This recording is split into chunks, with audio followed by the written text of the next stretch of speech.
দর্শকের এই মুহূর্তে নির্বাচন কমিশনে আছেন আমাদের সহকর্মী মিফতা গালিব। আমরা এখন তার সাথে যুক্ত হওয়ার চেষ্টা করব।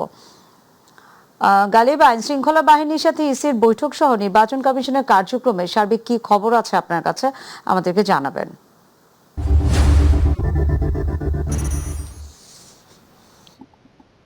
ধন্যবাদ নাদিয়া। আপনি দেখেছেন যে সকাল 10:30 থেকে আসলে নির্বাচন কমিশন দেশের আইন শৃঙ্খলা বাহিনীর সাথে আসলে সার্বিকভাবে তারা তারা মিটিং এ বসেছেন। তারা আসলে মিটিং পরবর্তীতে ইসি সিনিয়র সচিব আক্তার আহমেদ যেমনটি জানিয়েছেন, তিনি মূলত তারা মূলত নির্বাচন কমিশন মূলত তারা তাদের সকল ধরনের কর্মপরিকল্পনা সেটা আইন শৃঙ্খলা বাহিনীকে জানিয়েছেন। আইন শৃঙ্খলা বাহিনী কিভাবে করবে সে বিষয়ে কোনো চূড়ান্ত সিদ্ধান্ত এখনো আসেনি। তবে এইবারে এইবার এবার নির্বাচনে মূলত আইন শৃঙ্খলা বাহিনী মূলত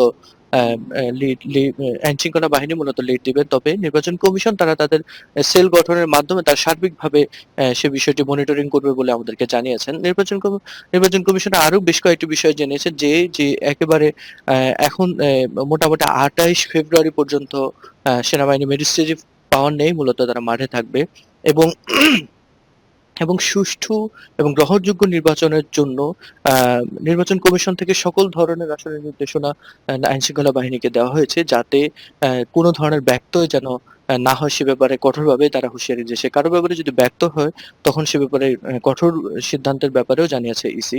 এবং এবং নির্ধারিত যে আইন শৃঙ্খলা বাহিনী আছে সেই আইন শৃঙ্খলা বাহিনী যেন তারা তাদের নির্ধারিত যে জায়গাগুলোতে দায়িত্ব পালন করবে সেখানে যেন কোনো ধরনের আতিথেয়তা এবং আপ্যায়ন যেন প্রার্থী থেকে না নেয় সে ব্যাপারে কঠোরভাবে নির্দেশনা দেওয়া হয়েছে। এবং এই নির্ধারিত তারিখ থেকেই যেন তারা তাদের আচরণ বিধি মানেন সে ব্যাপারে ইসি থেকে কঠোর নির্দেশনা আমরা দেখেছি, জানতে পেরেছি। এছাড়া সাইবার সিকিউরিটি, অপতথ্য রোধে সাইবার সিকিউরিটি সহ বেশ কয়েকটি সেল তৈরি করার বিষয়ে আসলে নির্বাচন কমিশন আইন শৃঙ্খলা বাহিনীকে জানিয়েছে। তো আইন শৃঙ্খলা বাহিনী থেকে তারা স্বরাষ্ট্র মন্ত্রণালয়ের সাথে বৈঠক করে তারপর তারা আসলে ইসির সাথে সার্বিকভাবে তারা জানিয়েছে। তো এই ছিল নাদিয়া নির্বাচন কমিশন থেকে সর্বশেষ তথ্য।